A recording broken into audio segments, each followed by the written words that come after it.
Hello, listeners. This is Lee Price. This is Will Ford from Football 365. And you're listening smartly to At the Bridge Pod, a Chelsea FC podcast, although I would describe it as the Chelsea FC podcast. Magical from Eden Hazard. Kai Havertz in the Champions League final. Ivanovic! Yes. In the middle, it's just behind him. But it's tapped in by Hakim. Matic with the ball driver. Matic takes the net off. Hat-trick hero. Cole Palmer wins an epic, sensational game. It's time for another episode of At the Bridge Pod, your number one Chelsea FC podcast. Coming up on this episode... Well, the only chance that Chelsea fans will see Champions League football next year is if they take out a subscription with TNT Sports.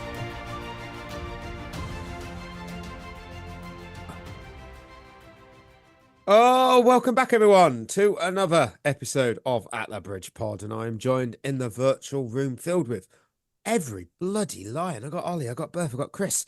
My cat Tom is on the bed. He's ready, he's raring to go. His brother Harry is also here.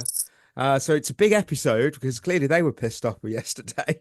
My voice is sort of back. It's not quite it's not quite there, but it's getting there. But guys, what were your moments of the weekend? I played golf badly, but that's always good. Golf's a proper hobby of mine now. I've kind of got to that age where I'm over 30, so golf is my life now. I watched the Masters all night last night, so it's just part of who I am now. It's part of my personality, so yeah, it's my highlight. Cool. What do you prefer, Beth? Golf or cricket? It's hard to say, mate. Hard to say. Golf is actually quicker paced than cricket. I feel like there's a dig coming somewhere. Yeah, I don't know. I just feel there is. This is definitely a backhanded, dig at me here. Whatever Chris is about to say. So you know what, Chris? I'm not going to answer that. I'm going to be the bigger man here and let you go. No. Chris is just jealous because when he was young, golf wasn't invented yet. Well, no, yeah, but he played it with wooden clubs back in his day.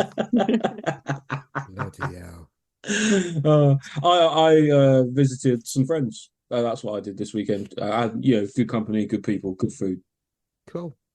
Ollie. Chris, what about yourself? I went to watch the cup final. Couple of girls that I coach in the cup final. They won 2-0. Yes. Well done.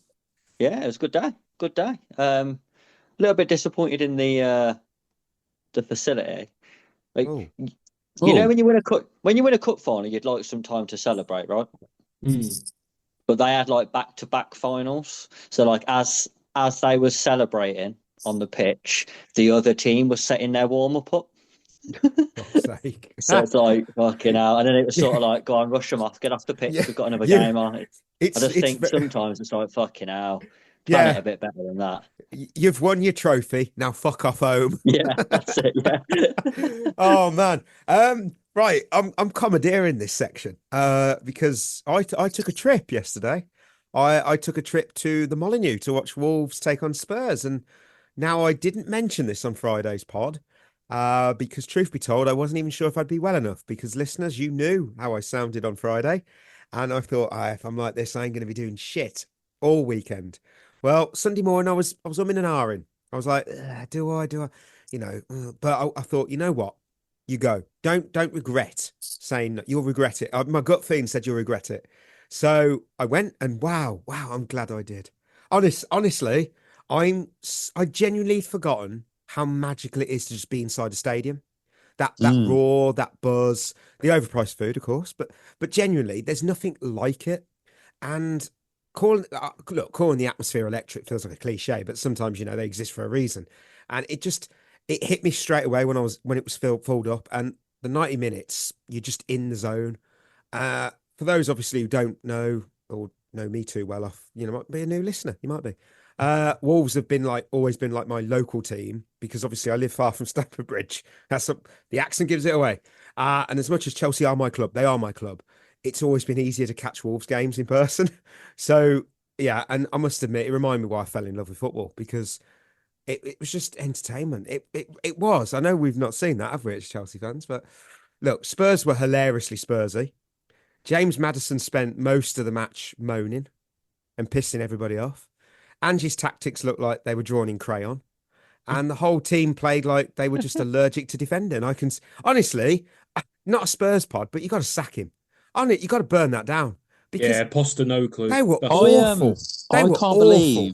I can't believe they've lost 17 games this season. I can. I watched them play. It is the worst Big Six performance of all time. Yeah, I can't believe they've lost that many games and are not in a relegation battle. Yeah, that shows you how bad those teams at the bottom are. Here's a little insight for your listener. I messaged the group whilst I was watching the two teams warm up. And you know when they do the shooting drills, you know the ones, not a single not a single shot from a Spurs player went in the net. And tracks. None. And don't tell me that was the aim. It wasn't. It was so funny. I do know I've got some scouting though. Come back with some scout reports. João Gomez, he's special. Really liked him in Wolves' midfield. My big man though, Emmanuel Agbadou. Oh my God, I like this guy. He's an absolute. Honestly, he's strong. He's composed. He can spray a long quarterback ball like David Luiz in his prime. I was very impressed by him. Like genuinely, I would say watch him. Obviously, I know highlights you don't get to see a player for the whole 90, but I watched him for the whole 90. I was so impressed, so impressed. And of course, he's not Danish. He's not Danish, but he deserves the horn. Jorgen Strand Larsen, what a joy! He pressed. His hold up play was a joy. His passion, blood. You can see he's got a connection with the fans. And he's a fellow Scandinavian.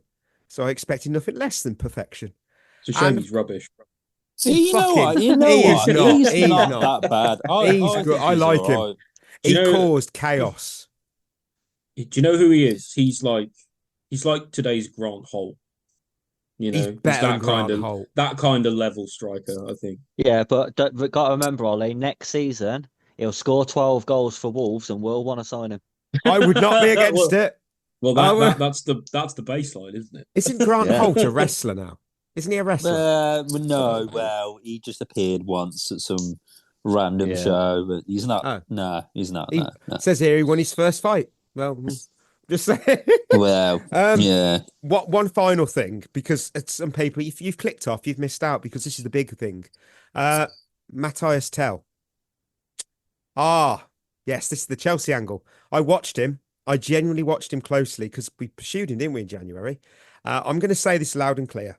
If Chelsea sign him this summer, send our entire scouting team on a long holiday with no return ticket. He got bodied all game.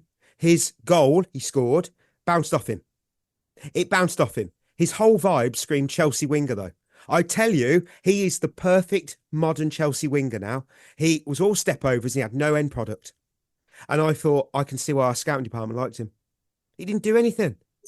He didn't. Yeah, I've not been impressed. I've not been impressed by him, to be fair. I'm serious. He had a lot of plaudits as well. I was not impressed at all. And I thought I was going to give him the benefit of the doubt because naturally I want to play if we sign him. I want him to do well. I watched it. I do not want us to sign him. One game I know, but no. In all fairness, though, Spurs are the equivalent to Ipswich at the minute, to be fair. So Ipswich are better than Spurs. Yeah. Would he look good in an Ipswich side, in a Leicester side? Well, they're going to the Championship, so imagine Kieran McKenna gets Spurs top half. He gets Chelsea top 4. Couldn't resist. Look, overall though, I loved it. I loved the day. I loved the game. Loved remembering why I love football. No Tell though. I'm begging you, please. But yeah, that I thought I'd do that because I've been grumpy lately because of Chelsea, so I was glad. I was glad to actually see some football and entertained. Is there any Shevva shout-outs? I didn't actually check Spotify. That was bad of me, wasn't it? I was all thinking of myself. Let's have a look. Did we have any listeners have already clicked off? But we got some. Hang on. Come on. Do you know what? The thing that I think people love the most about this podcast is the professional operation. 100%. Yeah, it's the organisation. Yeah, definitely. From Friday's show, William, it'll mean plenty to Maresca. It's the only trophy he'll ever win. They're on about the Conference League, of course. Yeah. Clark, oh hello, Chris. We've actually done the whole sign a player and misuse them thing 4 times. You forgot Havertz, who operated better playing off a true centre forward and was never a true 9. Oh yeah, that's fair. Yeah. Good shout. Yeah, add him to the list. 4-bit. Can't wait to listen. My work after work ritual. Keep up the good work, guys. Thank you. And L House 75. They're popular. They're always there. We love you. We really do. You are always on our comments. Maresca Stain will absolutely set us back. He's already on the Ten Hag trajectory. He spanned the League Cup and a top 4 in year 1 when he started fast, limped to the finish, then a down year with a sneaky FA Cup and failure by November the next year. He's not of the level for the project we want, even with the Conference League and Champions League. I'd be interviewing people this summer. Xabi Alonso would be my preferred target. I don't see him leaving, but Enrique as well. I don't think either of them take us unless They're we too throw good a for us. shitload. Yeah, They're how too good for us. depressing is that now? Too old. Too old. Yeah, but this hell. is the thing, right? Some Chelsea fans think we're this massive top 4 guaranteed side, and we're not anymore. We haven't been for a good 3-4 years. Yeah, 4 or 5 years now, and it's just not who we are anymore. It's not who we are, mate. Like, it's just we're just a bit. We're a top 6 side, not a top 4 side. Oh, and that's at a push at the minute. Oh, well, on that. Did anything happen? Is there any news worthy? I don't think No, there was really. any. No. Nothing ever happens. Don't worry about it. Fuck There all was a bit happened. of there was a bit of shocking news I heard. Oh No, God! this- I sense. This will absolutely shock all of you. Oh Okay, God, here we go. okay. Apparently, Arsenal have got no intention of signing Raheem Sterling on a permanent. Oh, joking. Jesus, what? No that was way. nailed on. Oh, exactly. No It's way. bizarre That's for a dead someone cert, who's that been was. so good for Arsenal. They don't want him, apparently. Wow. Wow. The fact that that's leaked as well. Yeah. Who's like, oh, this Yeah. is juicy news. No Not shit. Not a real transfer deal. Not a real transfer deal. Well, I guess there's one place to go. It's the Kingsmeadow corner. It's back. Chelsea took on Liverpool in the FA Cup semi-finals. Chelsea 2, Liverpool 1. Que sera, sera, sera. Chelsea are going to Wembley. That's not how it goes, but you get the idea. Thoughts on a 2-1 win? Snatched it at the death, didn't we? It's what we do. What we It do? is what we do, yeah. We're 7 games away from winning a quadruple. Wow. Ridiculous, that's mad, isn't it? isn't it? That is That is ridiculous. mad. That is 7 games. That's that's pretty mental. And yeah, listen, we huffed and puffed to get it done, but that's all you have to do in a semi-final, final. We got it done, and big up Aggie Beaver Jones, because I don't think she's been quite as good as she this year as she was last season. But she turned up when it mattered in the game against Liverpool. You know what? One player that I said who did I pick as my player of the season? It was between a couple, but the one player that didn't have a great start, she didn't, because Liverpool's opening goal was quality. Hobinger's whatever. I can't remember her name. It was Hobinger.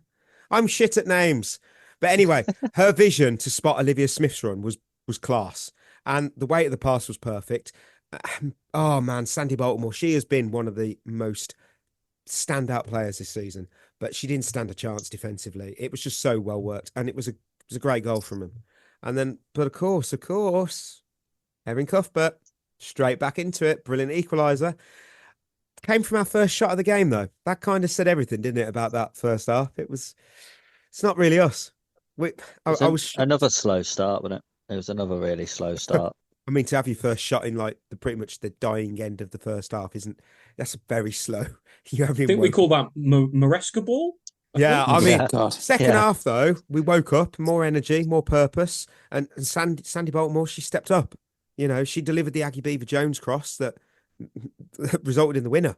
I mean, there we go. I mean, one thing that did stand out, and here I'm going to moan again. I'm sorry, but we looked so tired, and you could just tell that a lot of our starting 11 were still carrying that international break effect. I mean, look, I'm being blunt. Look, it's time the women's game scrapped that April international window.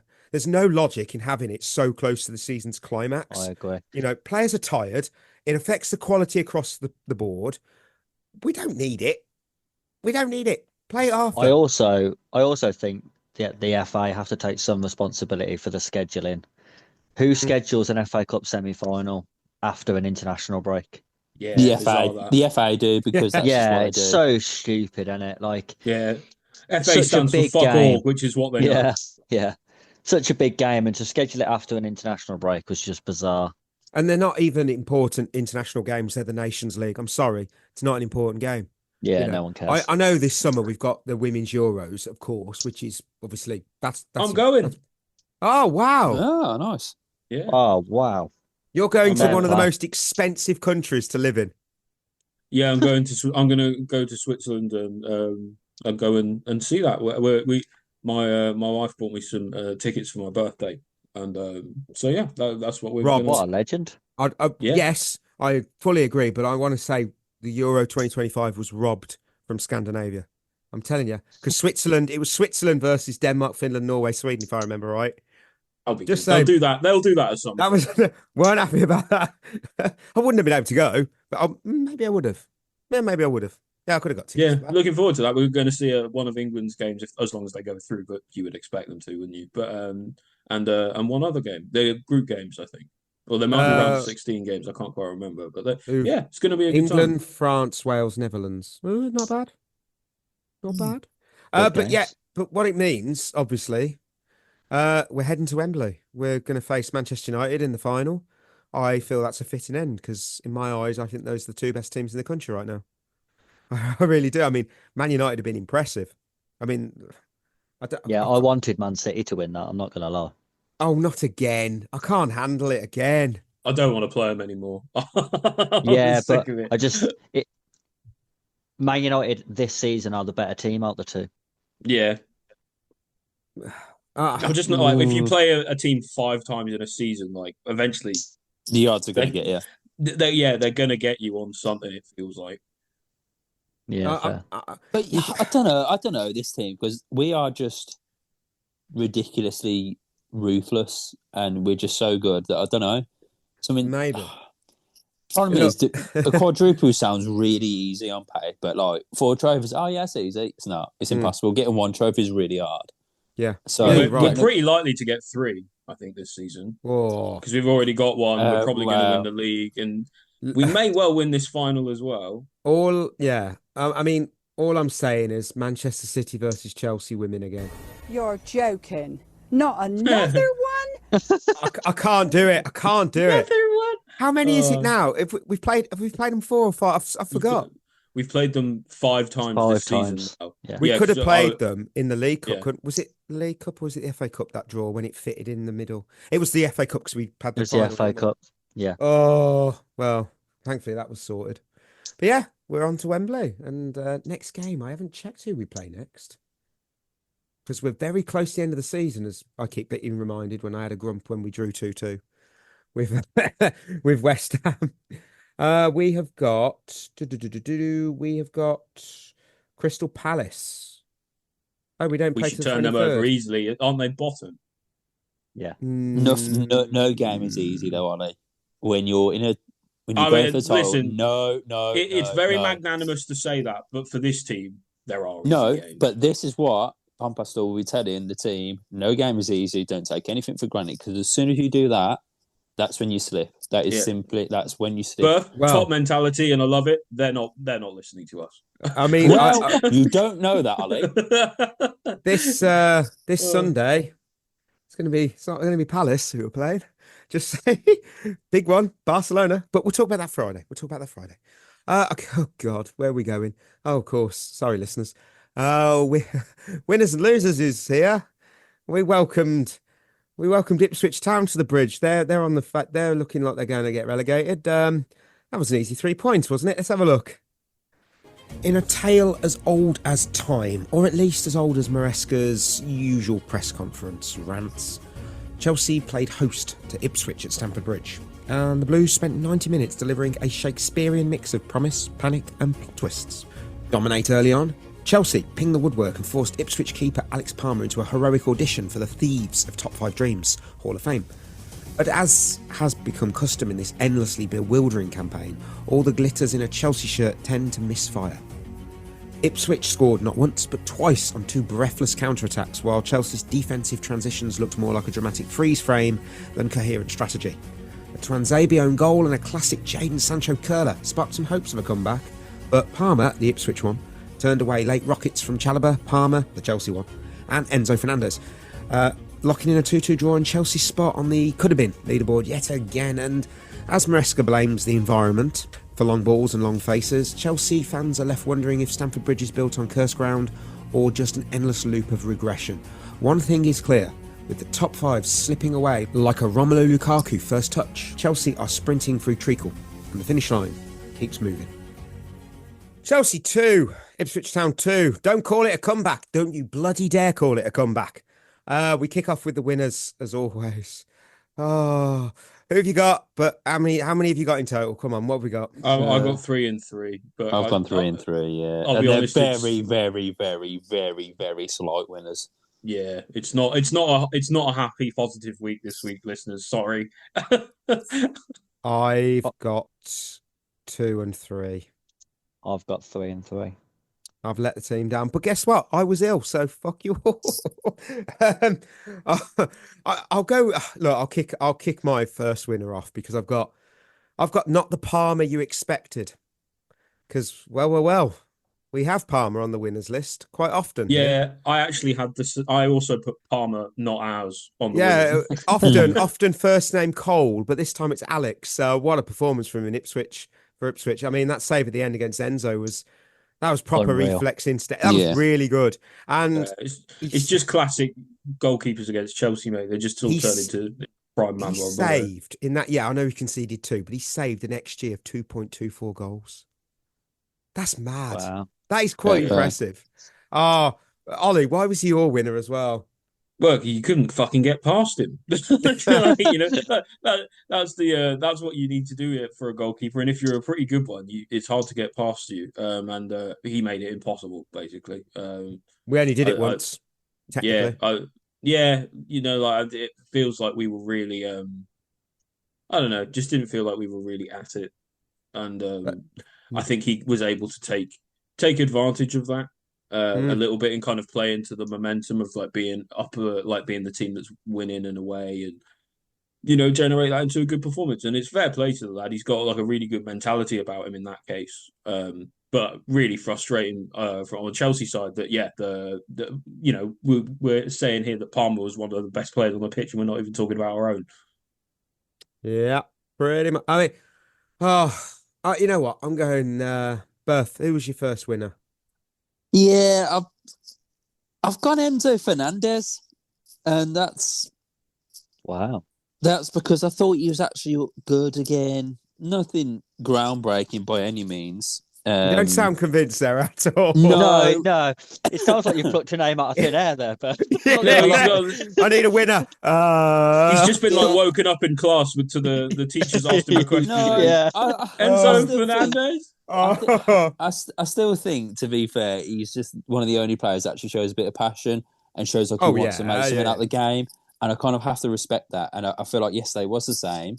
Wasn't as good as he has been the past couple of months, don't get me wrong, but I thought he was still probably better than most of our players.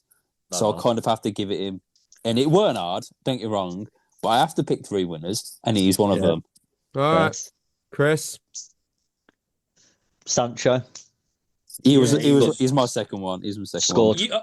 If you're not picking him, what are you what are you going to pick? I've picked him just for the goal. Worldy goal, to be fair, brilliantly taken. Wish he did it more than goal. once every 6 months. That would be nice. Yeah, very good goal. Did you have him as well, Ollie? Yeah, more or less just the same as Chris. Scored a goal, important goal as well to make it 2-2. Good finish from far out. Actually took a risk, took a chance, which is something you almost never see Sancho do. So we'll probably never see it again. But yeah, if I would be hoping to see more of that personally. Yeah, you've all said, how could you not have him on the winners list? Who could replace someone like Sancho? Well, I didn't have him on my list because I had me. You already know. Because from 2 p.m. till 4 p.m, I was being entertained in Wolverhampton, which was an awesome game. Very likeable team of players. I didn't see a single nonsensical pass the ball for possession's sake moment either. I was a happy boy, and I got to watch. And then because of the signal, because you don't get much signal in the stadium, weirdly enough, I don't know why. And then at the very end of the game, as I was walking out, I got all the notifications from our group chat going ding, ding, ding. It was like, 2-1, 2-2. It's over. So, Berth, what have you got? Who's your final one? So my final one was Mark Cucurella. Yeah, he kind of Same thing as the Fernandez one, isn't it, Perth? It's just kind of like Random name. he was good, kind of helped us with the first goal, worked his bollocks off again, another one that kind of like shows a bit of passion, slightly better than the rest of them, but that's about it. It's impossible to pick winners from this team at the minute because they're just all exactly the same. Every game is so what's the word? It's just every time same patterns each game, same thing. I've noticed Enzo and I noticed Cucurella because they look like they want to do something with the ball. They're getting down the pitch, bit of passion, and that's why I'm noticing them when we're playing shit. So that's why they'll probably be more winners this whenever we next lose. So yeah, I'll give it to Cucurella. Cool. Chris? I've got Madueke. Couldn't agree more. He was solid. He was all right. I mean, he was all right. I wouldn't say he was any better than most of our attackers, but yeah, he was all right. Yeah, I thought he looked more dangerous though. I thought if a goal was going to come, it was probably going to come Chris, down his side. I'm not going to lie. I think if you played yesterday, you'd probably look more threatening. Yeah, it's like I said, the bar's really low. He did make the first goal as well. I still think it was bizarre that he went off and Pedro Neto didn't. Correct. Don't get me started. But yeah, I thought he was quite lively. Madueke, not brilliant. End product, not the best, but lively at least. Ollie, final winner. Final winner for me. Berth's not going to like this. It was Levi Colwill. He was all right, mate. I'm not going to. No, I don't think any of the. I thought Tosin was poor. To be fair, I'm not going to. Well, I thought the defending almost across the board I thought was really poor yesterday, but Colwill actually stood out for me. And he stood out not necessarily because of his defending. Well, yeah, it was his defending, but didn't stand out because he was like, because he was amazing or anything. He stood out because he was being really aggressive on the ball. Those 2, 3, or 4 times I saw him deliberately step out quite aggressively to come and sweep up the ball. And it's not something I've seen a lot from him. And because usually when Fofana's his partner, he's the more aggressive one. And he sort of is the one who's going out, snapping people's legs up and in midfield to sort of win the ball back. And I noticed it wasn't Tosin doing that in this configuration with Fofana out. It was Colwill doing it, and he did quite a good job of it. So I don't know, something slightly different for him, and it's interesting. I obviously we're not a video podcast, but I pulled a face when you said that name. Right, you'll find out why. Look, the picks we have chose for the winners this week. It's hard, all right. Of fucking really, really nitpicking. I've got me and Alex Palmer. Neither play for Chelsea. My last winner's good. Go on then, Chris. Is it? Yeah. Is it, Chris? It is. Is it you? No. It's fans who didn't get carried away by beating Tottenham and Legia Warsaw. Oh. Yeah, not a player though, is it? It's campaign for longest winner. Well, it's not going to be a player, Berth, is it? Come on. No. But we beat Tottenham. Who doesn't? And everyone went fucking mental. Like we just beat Liverpool at Anfield. God, what a win. Massive game, and we've got to win. Maresca can beat good teams. And I thought, well, I don't know who's saying that because Tottenham are not a good team. They are not a good team. And then we beat Legia Warsaw 3-0. And again, people did the same thing.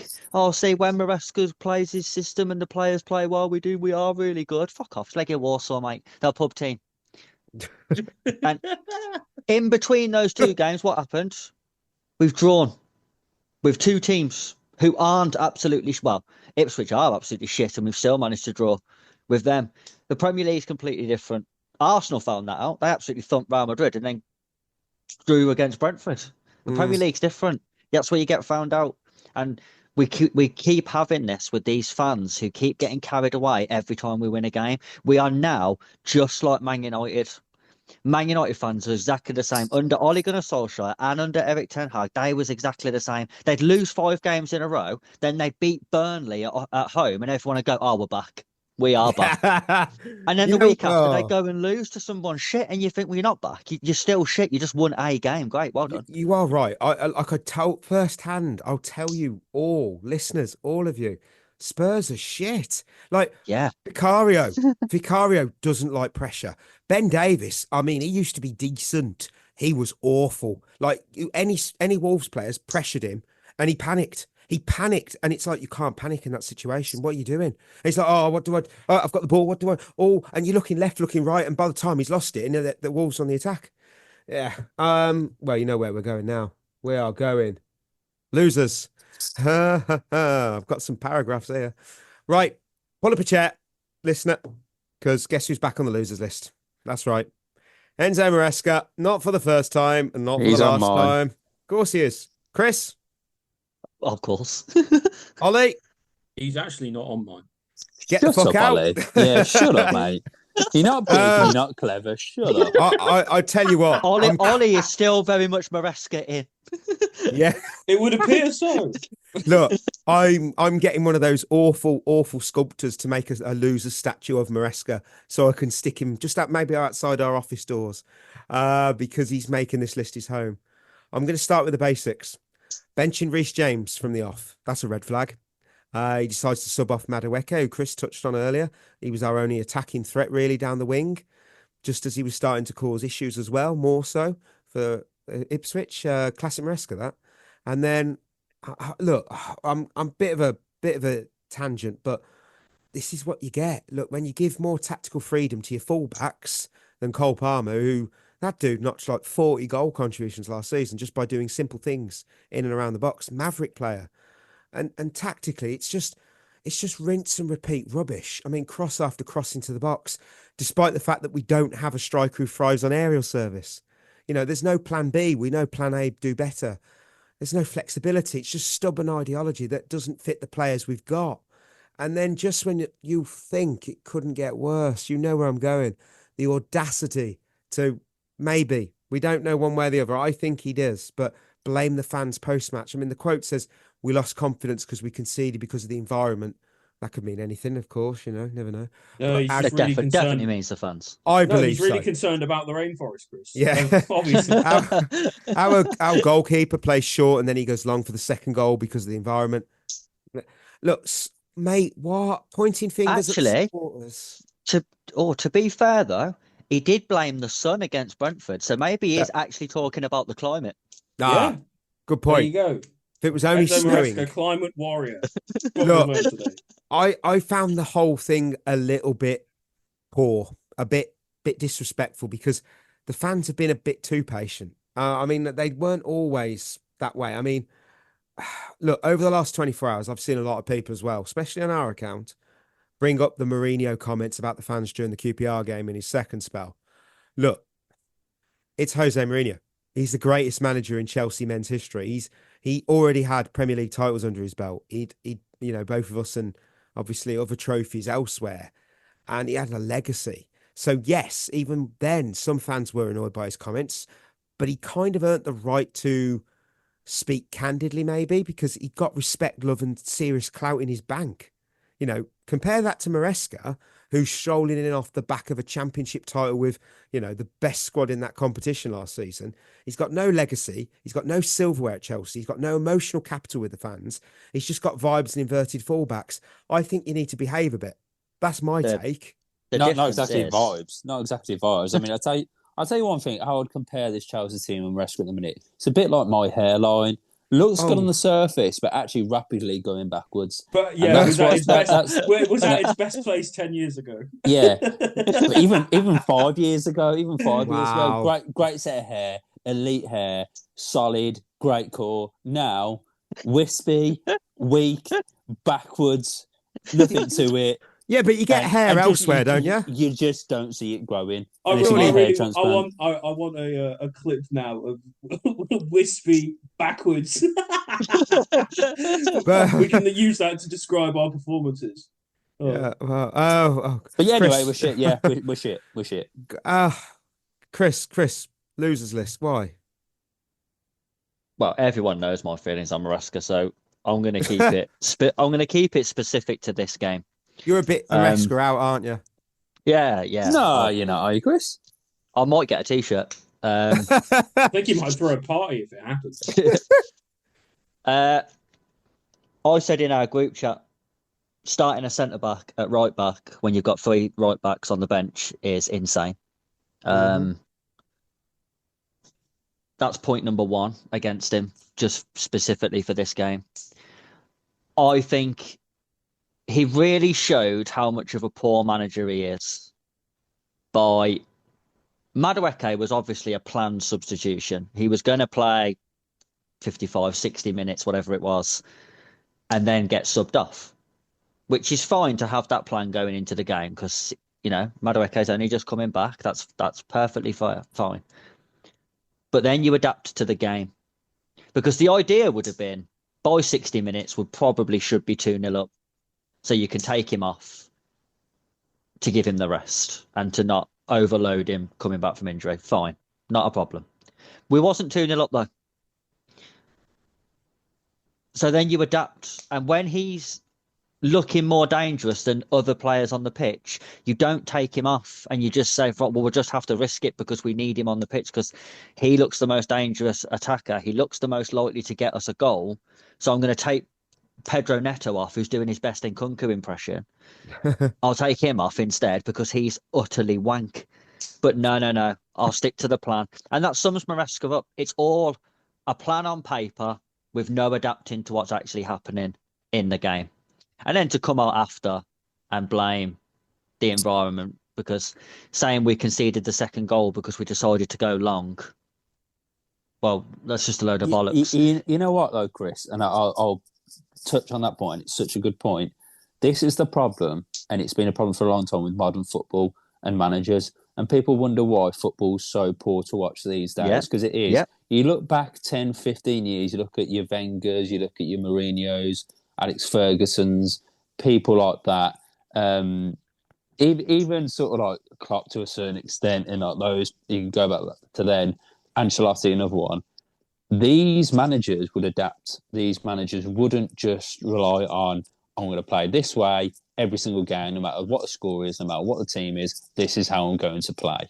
That doesn't work in sports environments. You have to adapt to become better. Maresca doesn't adapt. That's why he's losing games. That's why he's getting found out. You look at someone like Amorim, he's playing the exact same formation each and every single game. He ain't got the players to do it. He can't do the formation, found out. Postecoglou, exactly the same. He's been doing that for the past 2 years in the Prem. It's not working. Arteta and Guardiola. No one is like Pep Guardiola. No one is like Pep Guardiola because he's a master of it. He created this. He's a master. No one can do it like him. That's a fact. He's one of the best ever. Arteta's getting close, but he's resorted to having to change his tactics and go a bit more long ball, a bit more direct. This is what you have to do to be an elite manager. And this is what you have to do to win games. You can't just rely on playing it out the back. It doesn't work. Yes, okay, sometimes it does to just sort of get players to engage, but sometimes you have to go long. Sometimes you have to mix it up because otherwise it becomes predictable. And that's what's terrible to watch. It's shit. It's boring. No wonder the fans aren't on his side because they don't want to see it. The amount of mistakes that we create because of this as well. It's just ridiculous. You need to change. You need to adapt to become an elite manager and to win games. That's a fact. People think that elite coaches have a philosophy and a way of playing and they stick to it stringently. And actually, when you look at real elite managers, what they do is they'll have a foundation of how they want to play, but then they'll adapt it to the players they have available. And they're always constantly changing with football. Like, you look at Guardiola, for example, his team doesn't play the same way now as it did when he first took over Man City. He's probably changed it at least 3 times during his time at Man City. In the foundations are the same, but there's tactical tweaks within it. You know, like spending this when Aguero first left, they spent a while playing a false 9 instead. And then Haaland come in and they went back to playing with an out-and-out number 9. Those are tactical tweaks. That is adapting to your team and the players you've got available. And elite managers are always ahead of the curve. The problem is with managers like Maresca is they're still trying to do what Guardiola was doing 10 years ago, not realising that actually that's not how you're successful now. But the lack of adaptability in head coaches is massive now. Like you just said, Berth, they're all the same now. They all have this. this is the way I play and that's all I'm going to do, well, you'll get sacked then because you won't get the results. Because as soon as other managers figure you out, what are you going to do? You don't surprise anyone anymore. That's why you see the most successful teams at the moment. You look in the league at the moment. I even think Slot has started to be found out at Liverpool because their form the second half of the season hasn't been great either. And I think more people now have started to latch on to what he's doing at Liverpool and trying to stop it. Arteta, I think, has adapted his style of play and does sometimes goes more defensive, sometimes goes more attacking. Newcastle under Eddie Howe, you don't really know how they're going to set up. Again, they set up based on the game rather than a stringent way of playing. And Emery at Villa, exactly the same. Sometimes they play a 4-4-2. Sometimes they'll play a 4-3-3. You know, sometimes they'll go to a back three. You don't ever know exactly what they're going to do. And that's why those teams are so hard to play against. We're easy to play against because we play Forest on the last day of the season. They already know how we're going to set up. It's 6 weeks in advance and they already know exactly what we're going to do. Yeah, they can already plan for that game. And that's the problem. And we don't change it. And it's too stubborn. And the main issue is that he's an arrogant bastard who thinks he's right, despite all the facts slapping him in the face, saying, no, you're wrong. Yeah, I see. I mean, at this point, hot take, but he might genuinely be one of the most unpopular Chelsea managers in the past 15 years. Because if he's still in the dugout come September, I think we should be worried. He's going to be, though, isn't he? Well, I don't understand. Look, I understand why our ownership. The two-season season. You keep telling me. Yeah. One thing I don't understand is why we're so many on. Maybe it's just social media. I don't know, but they're so wedded to Maresca. They're like convinced that if we stick by him, he'll turn it around. I don't get it. I don't get why we're comparing him like to Arteta. I don't know. I don't get it. Here's a question, because you do keep hearing it, don't you? About, well, give him time and he'll succeed. If you give him enough time, he'll succeed. Has that ever actually been true about anybody? Sir Alex Ferguson, maybe, because of the FA Cup. But then they did win that, didn't they? Arteta, you could say, succeeded. Yeah, but he succeeded really early on. In what? It's like if you're going to call he's it, won in terms of trophies. He won the FA Cup against us, and that was it. But he's won nothing. He's been there however many years now, and they are still talking. They're still talking about, in time, we'll win the league. In time, we'll win. He'll be there for 15 years, and they'll still be saying, in time, give him time, and he'll win the league. It's been 15 years. You know, he has been successful. He's got them back challenging, but they don't win anything. So he hasn't got them completely back because they're still less successful now than they was under the managers who came before him. You know, people go, "Oh, Jurgen Klopp at Liverpool." Well, not really. He got to a Europa League final. He won, third season in, won the Champions League. It wasn't that much of a long-term project, was it? Really? I think there's this myth that if you give someone time, they'll only get better. I think that's not true. I think though, with managers in the first 3, 4, 5 months, if they're going to make it or not, you just know, and you can kind of see. The fans will get on board with you. You can see where it's going. Yeah. Even if you lose a few games, you can just tell. You kind of knew at Christmas where after you lost at home to Fulham, then had a couple of bad results after that. You kind of knew this is not going in the right direction. And the form that we had at the start of the season was a hangover from Pochettino's season. And this is where we are at now. And it's like, it's just not working, is it? Yeah. I can't really say anything. Who's got to win a loser that's not Maresca? Oh, it's Ollie, isn't it? Come on, Maresca in. I'm not Maresca in. You know what the thing was? It's like I think actually I thought the team he put out against Ipswich was that boring. The team that he put out against Ipswich, I thought was good enough to win, and I thought a lot of the time we were pinging the ball about all right and getting stuck in and attacking reasonably well, but it's the same old things. It's not taking our chances up one end and then throwing chances, the team's way in the other. And so my first loser is defending, because we had two. They basically had two chances all game, and they scored both of them, more or less. And I just can't believe that we've let in 4 goals against Ipswich this season. Yeah, like that. Like defending wise, that is absolutely terrible. I don't know how many points Ipswich have, but 4 of them not many are against us. 20% I heard was ours. For us to only get 1 point out of this season against them is really poor. But as well as just like it seems McKenna just has Maresca's number and just knows how to attack his team. I don't maybe it's because he's just rubbish. Maybe it's I don't know. He had his number from playing him in the Championship a bit or something. Apparently he did. Yeah, I heard that Leicester didn't beat Ipswich in the Championship either. No, that's well. There you go. There you go. Probably tells you who the better manager is. But defending was just really, really poor, especially for.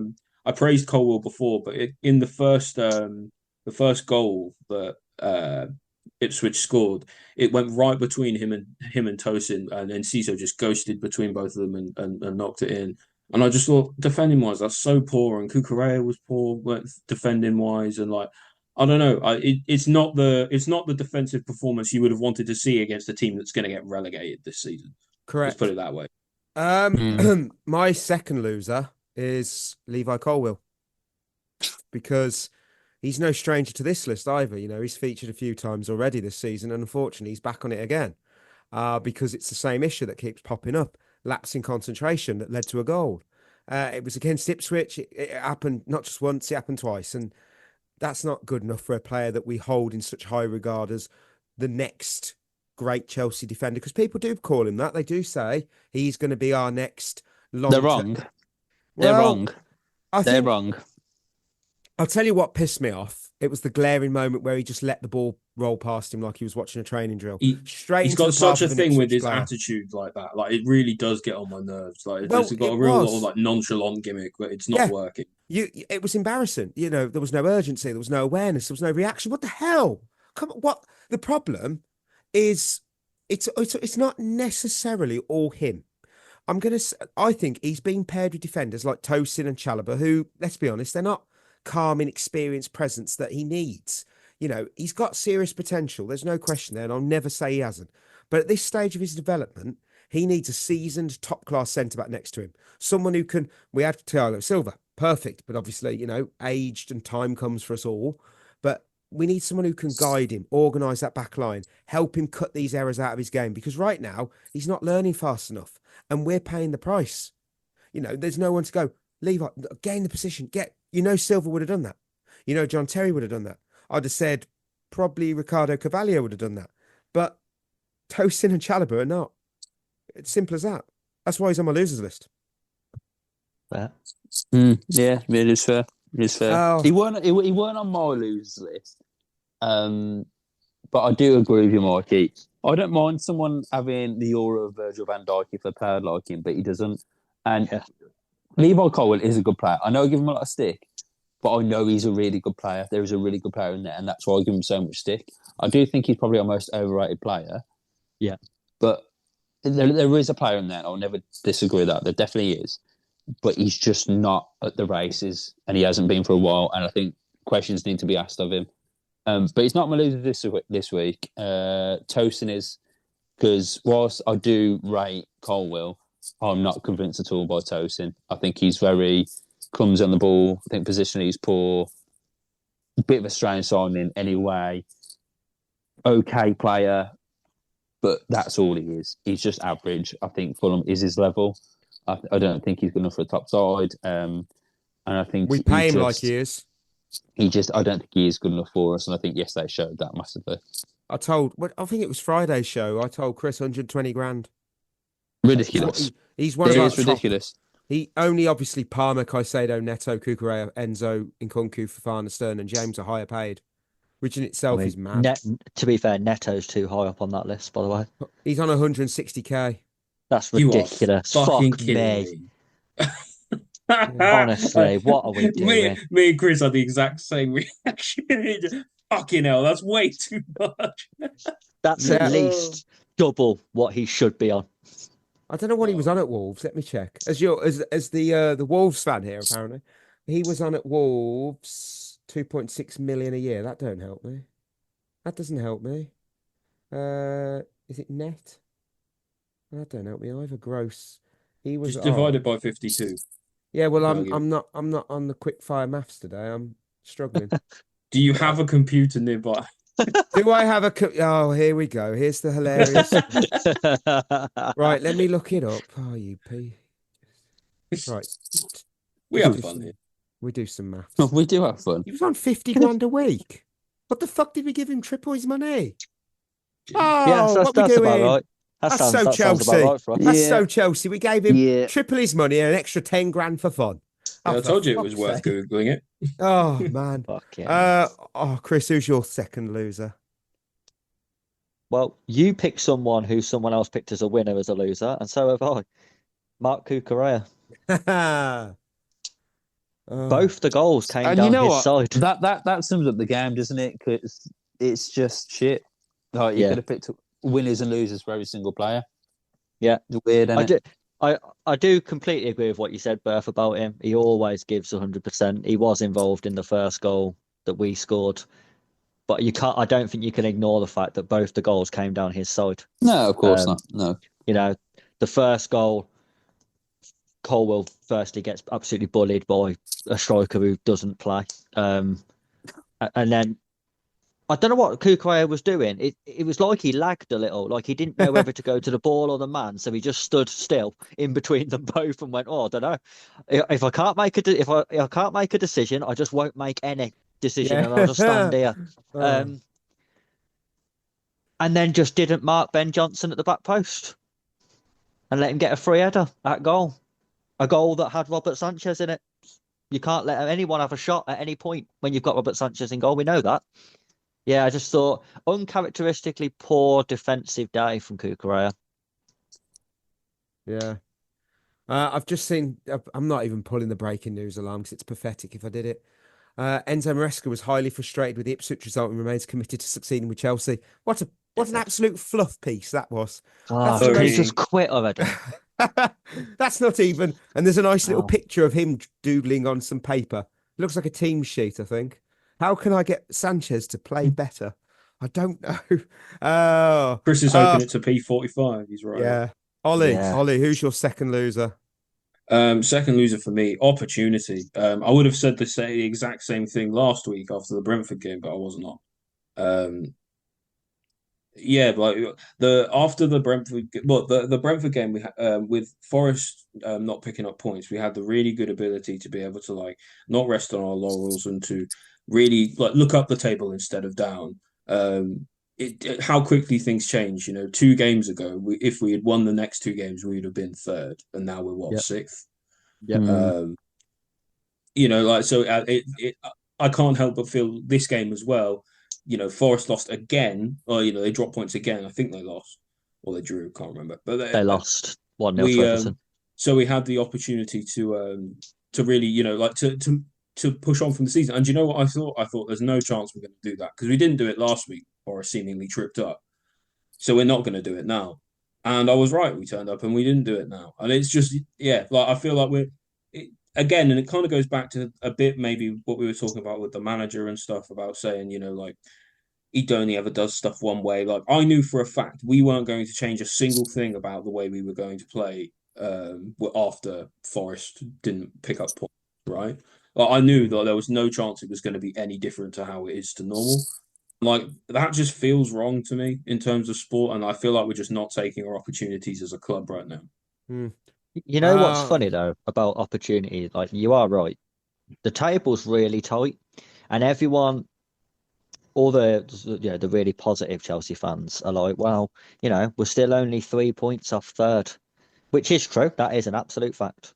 We are only 3 points off third still somehow. What people haven't looked at though is the last 4 games. Yeah, that and the fact that we're only 6 points from 10th. Oh, yeah. So, we could finish third. We could finish 10th though, and that's a realistic possibility. Which means we'll probably finish about 7th. Yeah, because we're 6 points ahead of Fulham, but we play Fulham. So if we lose to them, they literally have gained 3 points on us that we can do nothing about. And then we'll only be 3 points. And then you've got Bournemouth there and Brighton there. I mean, we're lucky Brighton absolute shit the bed against Leicester, really. Otherwise, we're doing deep shit. As much as you can look up, I really think we've got to be careful here about looking down, because people are going. That's exactly my point. Is that we had the opportunity to look up, and we just didn't take it. People are talking about, we might not get Champions League. We might have to settle for Europa League. We're not even guaranteed to get Europe. We might not even be back in this Conference League shit.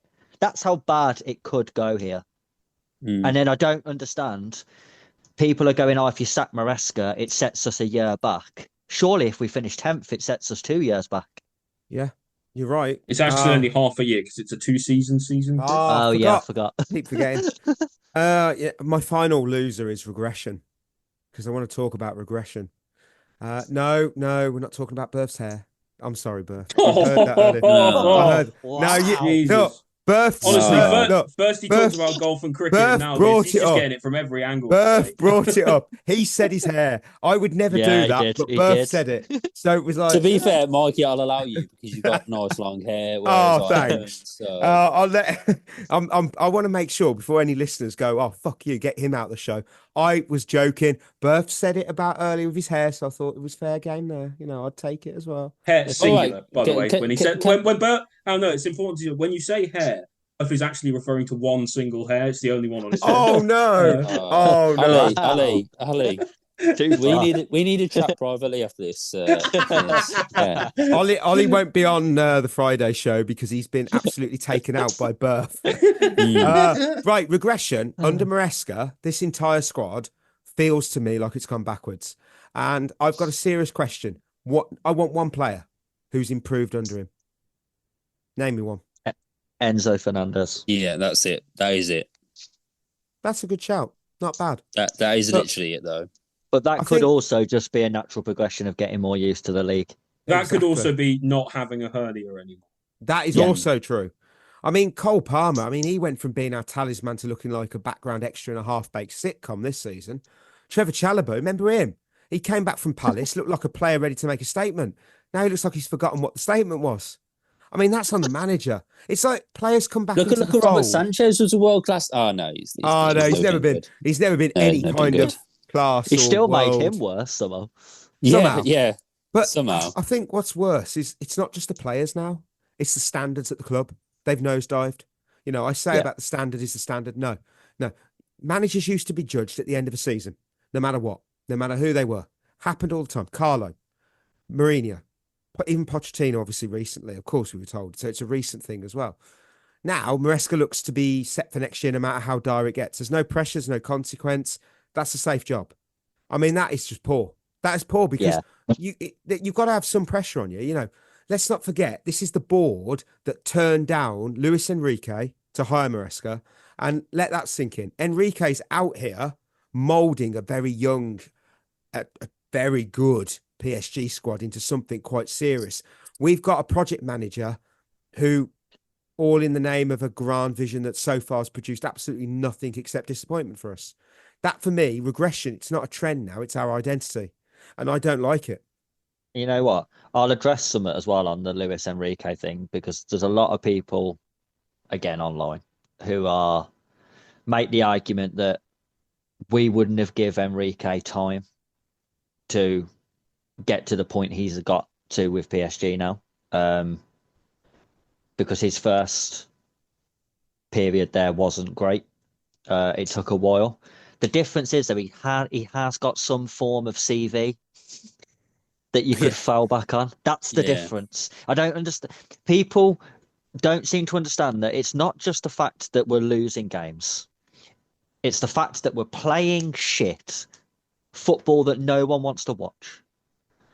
And we've got a manager in charge who's literally achieved nothing. Nothing of note. Because anyone who brings up winning the championship is a moron. Because look at some of the managers who have won the championship. You wouldn't want any of them in charge. So winning that means absolutely nothing. He's done nothing except for work under Guardiola. That must be the headline of his CV. Worked under Guardiola. because he's got nothing else. That's the difference. I do think people would have been more patient with Enrique because you have to have some form of history to look back on and think, well, actually, if we are a little bit patient with him, he can do these things. We don't know that Maresca can do those things. That's the difference. I'm just looking at championship winning managers. Bielsa. I was Rafa thinking Benitez. that. Would you take Bielsa? I would probably would. Not now. I don't think I'd take him now. No. And again, he was another one who he just played. He was stuck to like, his style, didn't he? yeah, Ange Postecoglou, wasn't he? You shoot, we shoot. But if you've got shitter players, you're in trouble. Yeah, but I would have liked Bielsa because he was funny. He did make me laugh. and at least his games was entertaining. You know what? His absolute insistence to never ever learn English and you always use a translator. The funniest thing about it. You know what? Fair play in a way. I know some people are going to go, really? Yeah, because he knows that his translator he can trust and now say exactly what he means, and his words can't get misinterpreted. Yeah. So, basically, he knows what the media is like. That is true. And despite what people might think, English is a fucking hard language to learn. It's so hard. I mean, we have three there. We have three there's. Come on. It's difficult. Yeah. Who's got some losers left? I've got one more. I've only got one more. I've got one more. Go ahead in order. And that is just a disconnect between the fans and the manager. That's bad. Because that is also regressing, and it's getting worse and worse. And we didn't really have it at Pochettino either. We didn't have it this season before. Last time we had it was when Tuchel won the Champions League, and that is such a big key in making a team and making the managers having the fans behind you. And if you don't have them behind you, you've just got no chance to succeed. And there's just such a big gap at the moment, and the football's boring to watch. The atmosphere is quiet. Maresca's throwing the fans under the bus. No one really likes Maresca. It's just chaos at the minute, and it's just not something that you can just forget about or improve, I don't think. So for me, this is where you go, right, this isn't working, and we seriously need to evaluate what's going on now. And Maresca, from a human standpoint, has to look at himself and think, right, I need to get these on board. I need to get beyond the players. Even if they don't like me, let's get them beyond the players. But he's not. Again, he's just sticking to his guns, and it's just causing just such a rift at Stamford Bridge. And there's just not been an atmosphere pretty much all season. And it's not the fans' fault necessarily, but it's just something needs to change quickly. Ollie, who's your loser? Pedro Neto. Because he's been getting away with murder lately. A lot of it because he's running around quite a lot, and sometimes that's really useful as a player. Sometimes that's really important. And he has mastered the art of looking like looking busy and doing absolutely nothing with it. Put in one good cross, actually, to be fair, against Ipswich, which is more than he's done lately. But I'm just not impressed with him. You know, like we bought him for quite a lot of money. We're talking here sort of 50, 60 million quid, you know, like roughly similar to what we paid for Lavia, you know, and people absolutely roast Lavia. Yeah, I know. This guy called Romeo Lavia, Belgian, used to play for us. Plays for Southampton, don't he? Ironically, all he needs he only needs to make one appearance, and he might be beating my bet when I said that we'll get more points, because I think both will be none. And so Neto needs to be doing better for me, because he's one of the older players in the squad. He's one of the players who's got more experience in the Premier League in the squad. You know, yes, he's still young-ish, but he's like 24, 25, so he's one of the older players there. And like, I just need to see more from him, because I'm just like, at the moment, I'm watching him, and I'm going, what is the reason why we shouldn't replace you with Esteval next season? What is the reason why we shouldn't replace you and go and get that Barcolo for left wing next season? Like, at the moment, he's just not showing me enough, especially for the money we've spent. And I'm very disappointed in him lately. Chris, Cole Palmer. He's just got worse, hasn't he? He's regressed. Yeah. He looks bang average. That honestly, watching him play now, he's he's boring. He does nothing out the ordinary. He keeps it very simple. He's not really. Chris has answered that. There's an I answer. know why. He's been coached. He's been coached. That's all it is. And my concern is it doesn't take that long to ruin a player. It's like the whole Jack Grealish thing at Man City. Like, I think even if Grealish left City now, you'd never get that player back. And I think Palmer is in danger of doing the same thing. He's really, really close now to being labelled a one-season wonder. And that's a problem. And obviously you can see how talented he is. And what he did last season was phenomenal, but you're only as good as your last game. And he hasn't scored in 13 games. That's horrendous. Like, that's not good enough. I don't care what system you're playing in. For a player of his talent to not get a goal in 13 games is awful. I'll blame Maresca until the cows come home, but Palmer has got to start taking some responsibility as well. His performances just haven't been good enough. Yeah, we need to see more from him. I think I said the other day that he still looks like he's carrying a knock or an injury or something. I don't know if he is or he isn't, but players don't just suddenly turn shit for no reason. Do you know what I mean? There's got to be something behind it, whether it's psychological, whether it's Maresca, whether it's physical. I just don't know with Palmer at the moment. It's really hard to watch. I'm curious what it was last season, how many games he went without missing a goal. Is it not 3? Yeah, must be no more than 3. Yeah. Well, there's our losers, and I'm sure people will not bash us at whatsoever. It'll be the same old. Oh, you're so negative all the time, as if we're supposed to be screaming from the rooftops after drawing with Ipswich. It's those headlines and those takes that get us those sweet views. Because after all, we are fucker. But you clever fucker. We know what we're doing. The agenda's there. Oh my word! You'll notice that I had no voice after we won a game, but suddenly it came back after a disappointing result. So That's the agenda. I faked it. Right. I have got Lions to check out. Oh no, we haven't. Rewind that. It's emojis. I went with a shrug because I gave up caring. I was like, season feels done. Which I'm kind of going with the shrug too. It's like it feels like this season's kind of petered out, and not with a bang, with a whimper. And it's just I don't know. I guess we'll go again next season. We've still got the Conference League to win. But yeah, this season's been really underwhelming. I've just put the yawn emoji. I'm gonna go with the laughing face. Because at this point, it's just comical, the fact that he's still here. Yeah. He's not getting sacked. I think he could lose every other game that we have left 10-0. And I don't think he'd get sacked. And that sums up why we won't be successful anymore. True. Yeah. Right. Let's have a look what we got. Chris Madueke, you've won.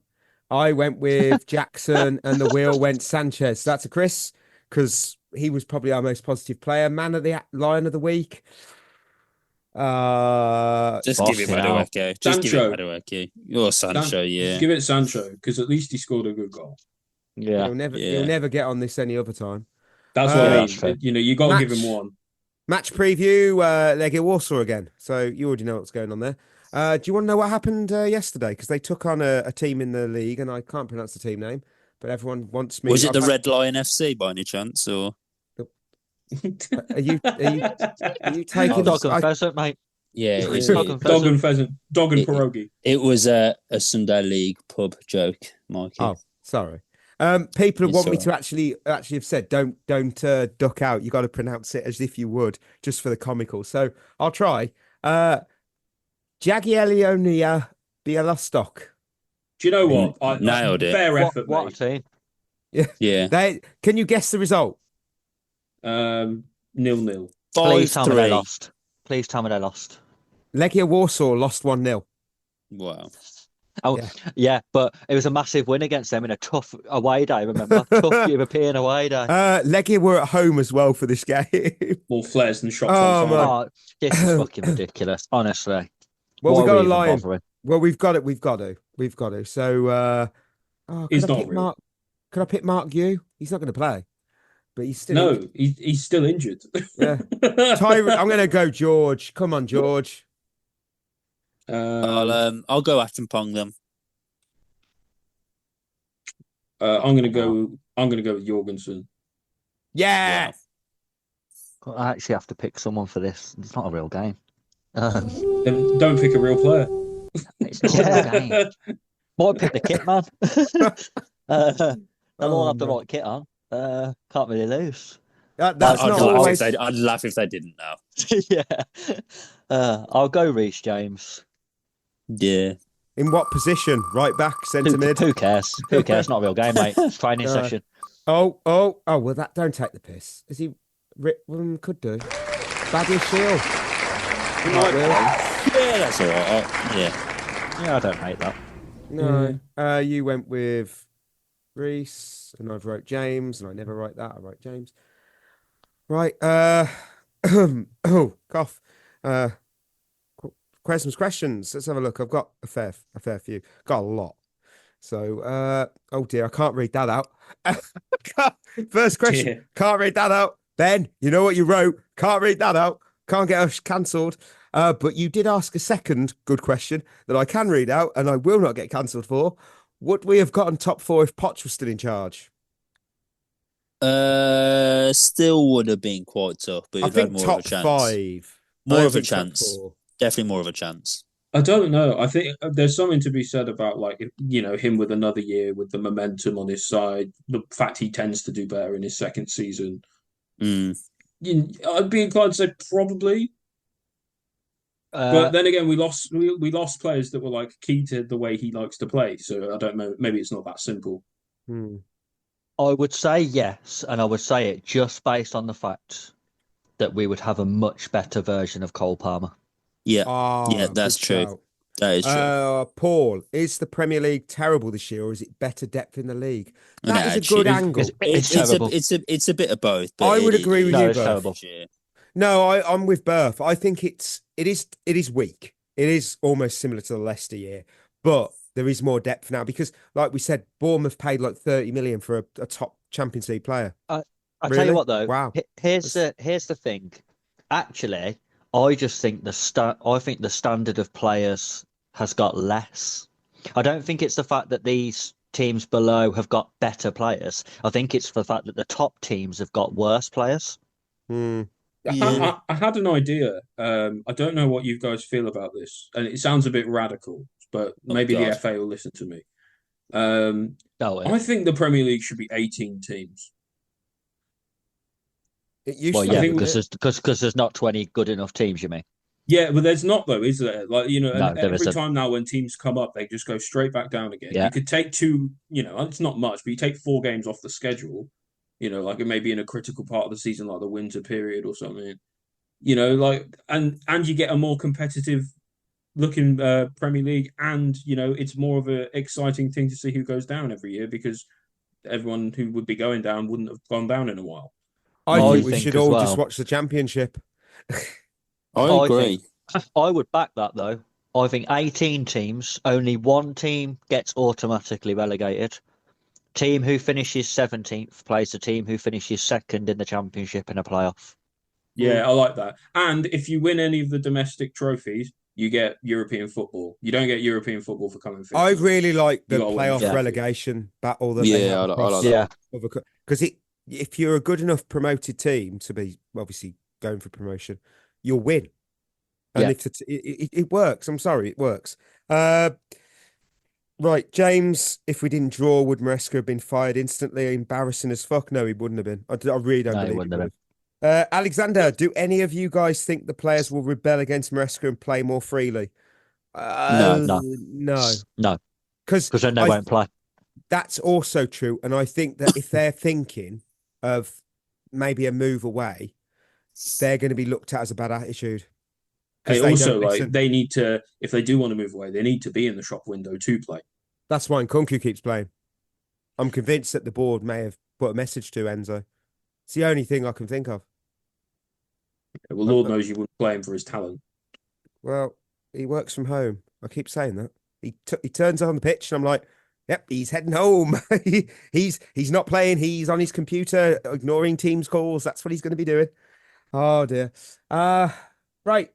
Anthony on Twitter, is Maresca being sacked the solution to the team improving? This is a selection of questions you got to answer. Is him being sacked the solution to the team improving? No. But the only reason I say that is because we're not going to get in someone who's better than Maresca when we sack him. Good question. It'll be Roseni or it'll be McKenna or it'll be someone else who's a similar level of experience to Enzo or less. But his next question was, would you trust Clearlake to make the correct replacement? So No. Go on, Beth. No. I just don't think some of the players are good enough either. That's what you got to take into consideration. It's not just on Maresca. A lot of it is, but some of the players are shit as well. They're really bad. True. Yeah. Is Jackson good enough to be our number one striker? I think he is. Yeah, I like Jackson. He's still very young. People forget that. We were talking about about when you give people time, they might succeed or they might not. Sometimes you can see it in people, like when you can imagine them succeeding, and Jackson just feels like one of those players. He's worth giving time for, in my opinion. Well, they also add, would he be better on the wing or in a two? I like the two idea. I like him in a two. I don't think he'd be effective on the wing. I think he moved to striker for a reason, didn't he?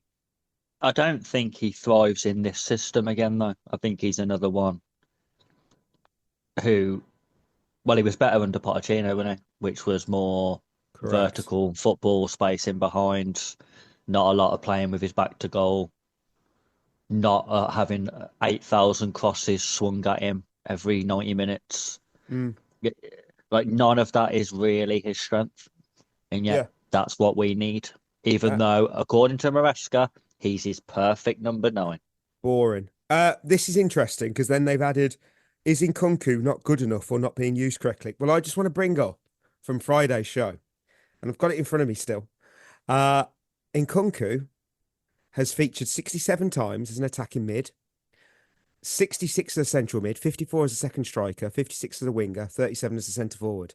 Where has he scored the most goals? Second striker in a duo. Where has he scored the least? As the main striker. And the twist was, of the 37 games as a lone striker, he's played 27 at Chelsea. There you go. I genuinely believe he's being played out of position.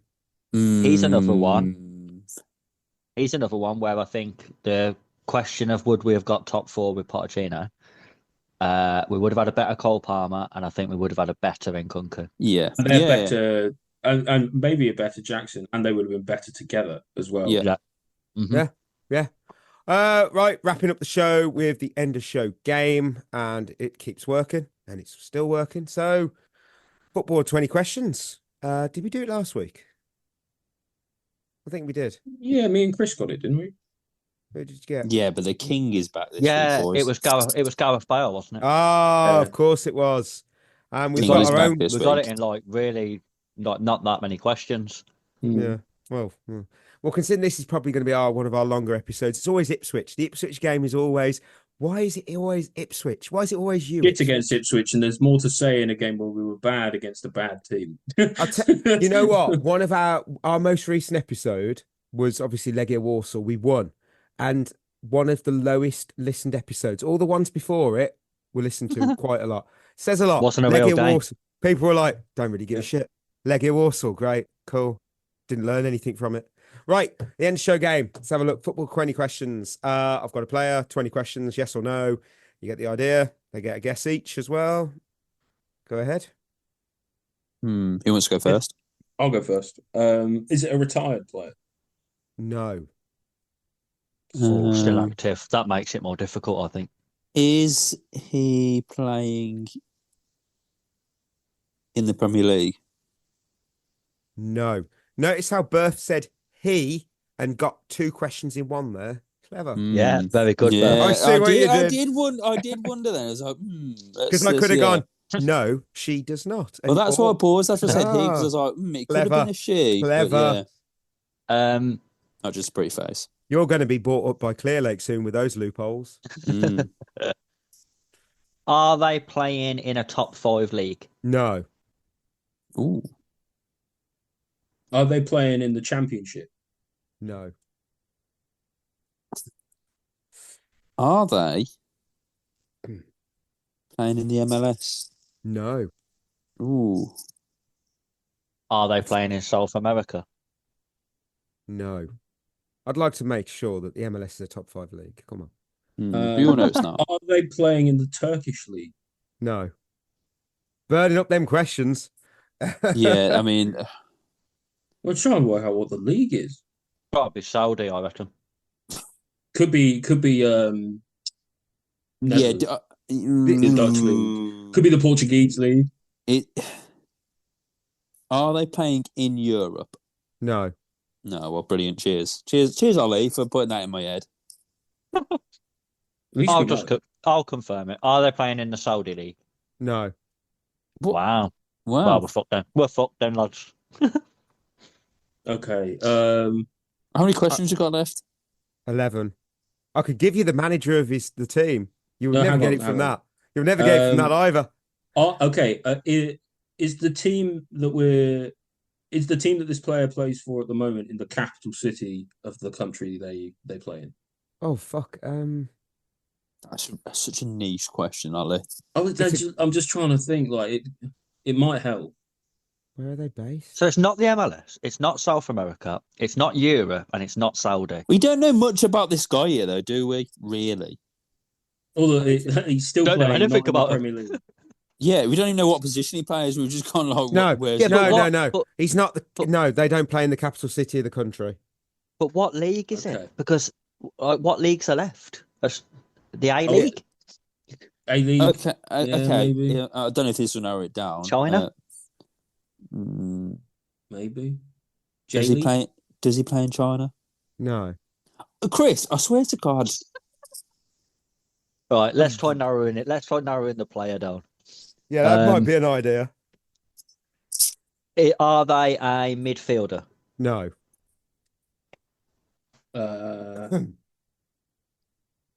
Jeez. Are they an attacker?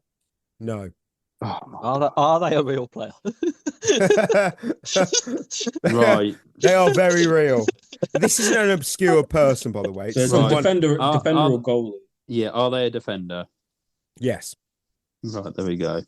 Everyone knows this player. I promise you, every listener on this show knows them. Would you consider this player a legend of the game? Yes. Oh, wow. Okay. 100%. You know what? Can I just go for it? Can I just try and guess it? Why I'm not? going to go for it. Is it Sergio Ramos? Oh, my word. Yeah, let's see you later, boys. What league's he in? Mexico. Yeah, see you later. Mexico. Yeah, He's I'm in done. the Mexican league. Yeah, He I'm plays for done. Monterrey. Wow. Can you tell me who the manager of Monterrey is? I will buy a coffee, whoever gets this. There's no way you'll get it.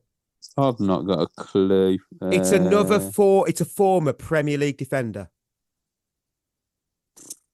I didn't even know they were managing. I just Googled it. I'm not going to say who it is. Let me Google it. He used to manage River Plate. Didn't even know that. So what? Did he? He's had 2 jobs. No way.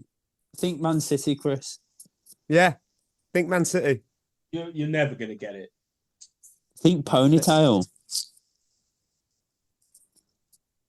Think Marcus Rashford. Yeah. Di Michaelis. Di Michaelis is not only a manager, he's had a couple of jobs. What? Wow. How? Is he good? Is he going to be the next Guardiola? Oh, we'll get him next. We're getting Felipe Luis next. He's won a treble with River Plate. Fuck me, he might be good. Wow. Get him in. I've heard enough. Get him in. Has he got a project in mind though? That's what sways it. Oh my word! Has he got a bald head now? No. Whoa. We can't have him there. I hope we're on about him here, not me. Oh, Dean Michaelis, man. How has he got a job? Like he. Oh my word! They've got Solomon Rondon. I didn't even know he was still playing. Remember him? Flipping. He's still captains Venezuela. He's 35. I thought he was like 40. No, he's just been around forever. He's moved to Pachuca now. Wow. He randomly went on loan in 2020 to Moscow, CSKA Moscow. Don't remember that. Bloody hell, what a career. I remember that. Yeah, he was in the Russian league for a while. Yeah. Wow. Okay. Right, we're at the end of another episode. Thank you for tuning in. Proud to remind you of our partnership with Head in the Game, mental health charities and football support wellbeing in the community. Check them out. headinthegame.co.uk. We'll be back. Treat yourself well. We'll be back Friday with our winners and losers from Chelsea and Legia Warsaw again. So that'll be fun. So till then, that will be us signing off. You've been listening to At the Bridge Pod, a Chelsea FC podcast. Follow us on Twitter and Instagram by searching for At the Bridge Pod. And if you're listening on Apple or Spotify, leaving us a review is always appreciated.